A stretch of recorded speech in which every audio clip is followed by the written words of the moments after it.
Olá, meus irmãos, muito bom dia, graça e paz. Você se considera uma pessoa que lidera? Eu creio que sim. Nós que somos pais ou fazemos qualquer coisa nesse mundo, certamente nós assumimos ou devemos assumir algum tipo de liderança. Mas eu queria falar com você nessa manhã sobre uma liderança espiritual, que é aquela que é mais importante para Deus na nossa relação com Ele e com as pessoas com as quais nós convivemos.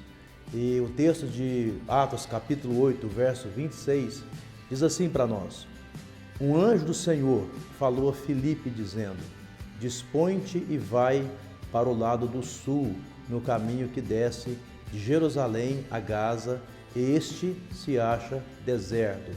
Ele se levantou e foi.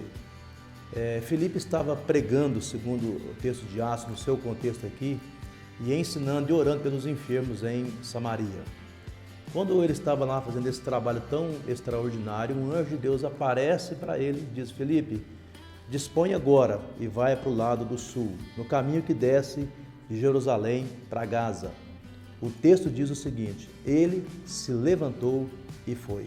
O que ocorre é que naquele caminho, Filipe iria encontrar-se com um homem, um oficial da rainha de Candace, um etíope, e ali ele, encontrando aquele homem, vê que ele estava lendo as escrituras sagradas, porém não estava entendendo aquilo que ele estava lendo. Então ele se depara com esse homem e ele se preocupou em levar o evangelho de maneira clara a esse homem. E isso ensina para nós, irmãos, lições maravilhosas. Primeiro, que uma liderança cheia do Espírito Santo, ela compreende as suas responsabilidades.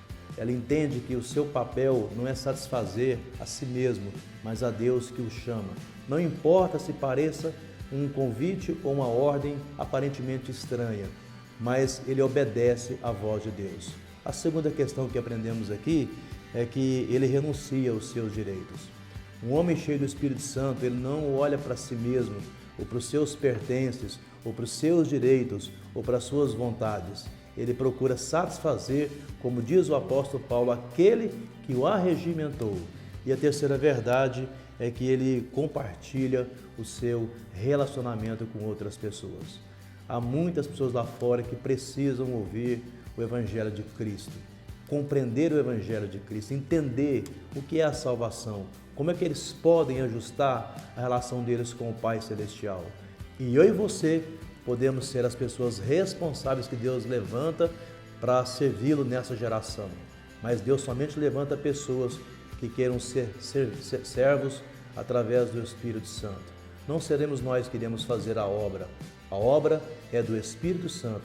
Nós seremos vasos nas mãos desse Deus precioso e glorioso. Vamos orar nessa manhã. Senhor, nós te pedimos que nos ajudes a sermos homens e mulheres cheios do Espírito Santo.